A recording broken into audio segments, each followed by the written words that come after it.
War doesn't always begin with a trumpet. Sometimes it begins with a scream of atmosphere and the quiet prayer of a man inside a coffin. In one universe they call it a SOEIV, a single-occupant exo-atmospheric insertion vehicle, a precision instrument. Titanium bones, ablative skin, gel and webbing to catch the moment of impact. The ODSTs fall like a scalpel. In another, they call it a Hellpod. Not a promise of survival, but a certificate of intent. A shock-absorbing shell hurled from orbit at velocities that turn air into fire and ground into testimony. The Helldiver falls like a hammer. Both are answers to the same problem. How do you deliver a human being to the exact square meter of chaos where they are needed the most? Halo tells us almost everything. Alloys, braking systems, retrothrusters, the brutal arithmetic of G-loads and crush gel. Helldivers tells us almost nothing. Just the spectacle, a streak, a crater, a door kicked open on democracy.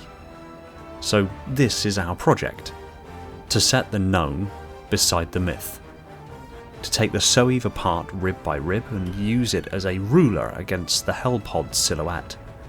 To ask what materials could survive that descent, what dampers could forgive that landing, and why one culture engineers for survival while the other engineers for belief.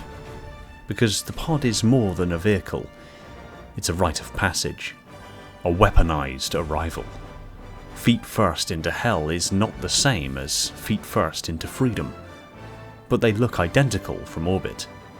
Today, we'll follow both coffins through the fire. The scalpel that cuts a war open with precision, and the hammer that smashes one closed with conviction. Strap in. We drop on my mark.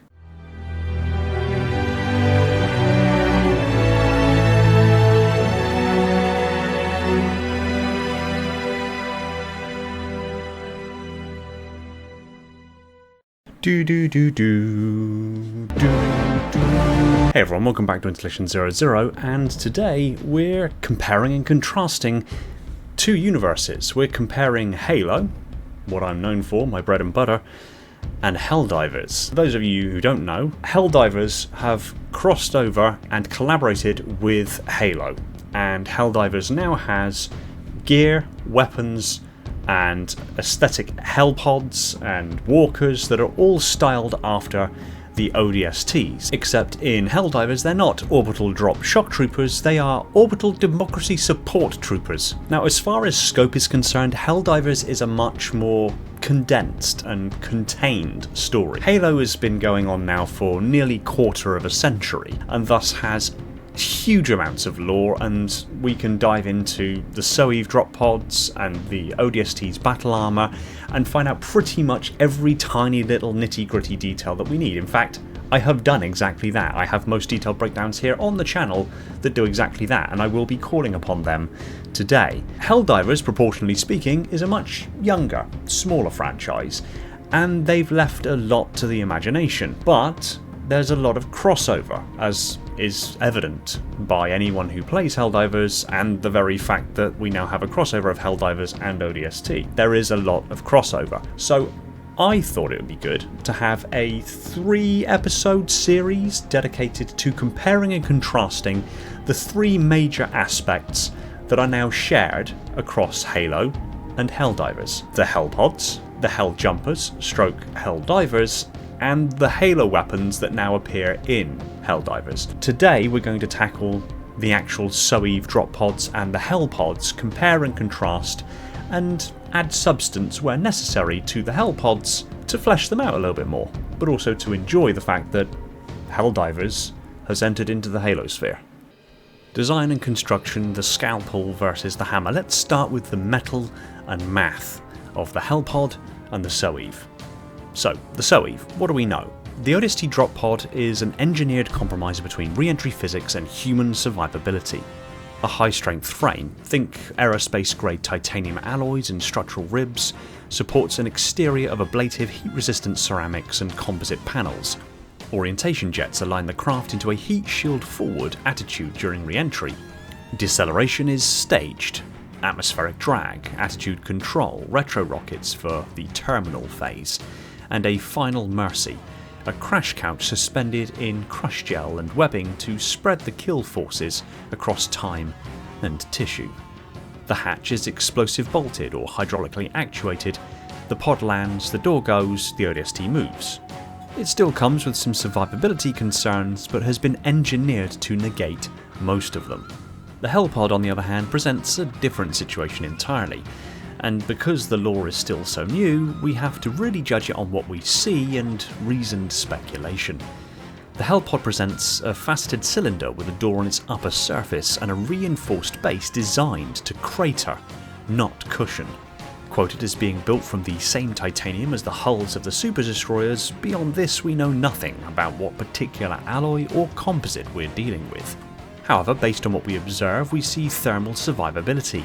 It transits at visibly incandescent speeds without disintegrating, implying ablative outer layers or refractory ceramics.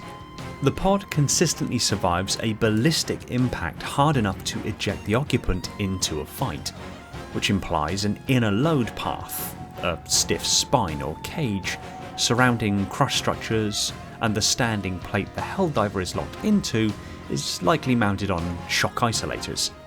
We don't see drag chutes or parachutes or long retro burns. Air brakes deploy and thrust reducing rockets fire to reduce full velocity, but the impact itself is integral to the design, penetrating its full length into terra firma before coming to a stop and deploying the occupant. It may also be worth noting that the air brakes may also double as stops for penetration, providing immense resistance to prevent the Hellpod from over-penetrating and burying the Helldiver in their own pod. It would very much then become their own coffin, a happenstance we do see echoed in the Halo universe with the ODST Droppod, a situation known among the troopers as digging your own grave. So with this laid out, we need to speculatively model what we're talking about here. If you wanted to mass produce a pod to survive that profile, you'd pick a sacrificial outer shell, an ablative composite that chars and peels, thereby carrying heat away from the occupant, and that would all be wrapped around a rigid core. Inside, hydraulic struts or elastomeric mounts decouple the Helldiver's platform from the hull. A honeycomb crush cone in the base does the ugly work on impact, converting velocity into heat and, well, scrap metal. No luxury alloys where propaganda will do, just enough material science to get a breathing body to dirt. So ultimately, when comparing and contrasting the two, one is built to manage the energy of re-entry, the other is built to spend it in one violent payment. And moving on to that exact insertion tactic, a drop pod is not transport, it's a tactic that happens to have walls. The ODST drop pod is pre-planned, targeted and timed. Pods seed a battle space with surgical precision. Rooftops, courtyards, narrow streets, avionics talk to the fleet, to one another, to the trooper's HUD. The pod's job is to deliver a survivor to the specific grid with their kit and their wits intact. Hellpods are fired en masse from orbiting super destroyers. They don't just deliver soldiers, they deliver war. Turrets, resupply crates, mechs, even vehicle kits crash down in identical canisters. Accuracy is good enough for shock. A crater, a plume, a door, and immediately, a fight. Targeting likely uses simple orbital solutions plus last-second attitude control. The terminal event is not a gentle flare, it's a controlled pile-in. The pod itself is part munition, part delivery system. That trade, precision for saturation, is doctrine made metal. So what does that feel like from inside? The human nervous system is a sensor. It remembers the shape of forces. As an occupant inside an ODST drop pod, your world is instrumentation. Vector markers, suit vitals, mission clock. You can hear the RCS hiss, the retro pop, the hull singing as it loads and unloads. The gel tightens, the shock seat constrains, and then the hit. Brutal, but shaped. It feels like a car crash that someone planned to survive. In the Hellpod, however, there's no ceremony, no long count. A brutal descent, a red tunnel, and then impact, hard enough to leave a footprint in geology. The hatch goes and you lurch forward into dust and light with your ears full of wind and your stomach 3 seconds behind you. It is less insertion than ejection? If the design intends to keep cost and complexity low, the dampers do most of the work, not active avionics. The experience is deliberately raw, not just tolerated by Doctrine, but celebrated by it. Which brings us to the real engineering of the problem. Not metal, but minds. The manufacturing of the hero. The hardware is only half of the weapon. The story it tells is the other half. In ODST, the pod is a test, but it's professional. Helljumpers are specialists. They are few, expensive, and survivable by design. Not that survival is guaranteed.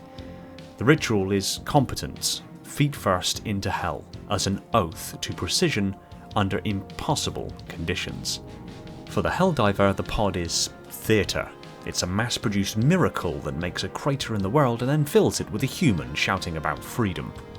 Even dying in the pod itself can be seen and framed as victory. The impact itself is propaganda, proof that Super Earth will spend bodies like bullets. On the flip side, an ODST dying in their pod upon impact or digging their own grave is a point of shame, a waste of a highly prized soldier. So in contrast, if your culture needs symbols more than survivors, you build symbols, and you build them cheap. If your culture needs scalpel work behind enemy lines in well-choreographed pincer maneuvers, you build scalpel cases, and you spend to keep the user alive. Strip away the theatre and the jargon and both pods still solve the same physics exam, just with slightly different priorities. Despite divergent philosophies, certain solutions are inevitable. Thermal protection both require ablatives or high-temperature composites. Air does not care about your doctrine. They also both need attitude control. Whether you flaunt it or hide it, the vehicle must present the right face to the wind. They also must both have energy management. SOEIV spreads the decel over time, retrothrusters, gel, structure. Hellpods appear to pay in a lump sum, structure, crush, occupant, and gets on with the war. They both need interior survivability. Gel versus dampers, couch dynamics versus harness loads, different choices on the same curve. A future Helldiver program could steal SOEIV tricks. Controlled terminal burns, smarter seat isolation, but every percent added to survivability is a percent added to cost. And cost is doctrine. So which one is, quote-unquote, better? The ODST pod is a scalpel case, engineered to deliver a specialist who will go on to do specialist things. The Helldiver's pod is a hammerhead, engineered to make a point on impact. Both are honest machines, telling the truth of the cultures that made them. One worships survivability and precision, the other worships spectacle and scale. And yet, when you peel the paint, they rhyme. The same heat, the same vectors, the same human inside a small space, listening to the hull sing as atmosphere turns to fire. If you ask me what the real difference is, I'd say this. The SOEIV respects the soldier's life. The Hellpod respects the soldier's message. One preserves the operator, the other preserves the story. Either way, the sky opens, the ground rises, and a door blows off into a new piece of history. Feet first into hell, feet first into freedom. From orbit they look the same, until the door opens. Which one is better? That judgment lays with you. Whether you're a Helljumper or a Helldiver, which do you prefer? Desperate measures or managed democracy? And until next time. Thanks for watching. If you enjoyed this video, kindly tap that like button, and if you're not already subscribed and want to see more stuff like this, be sure to subscribe so you don't miss future uploads. pop a comment down below telling me what you thought of today's video, or if you want me to cover something specific in the near future.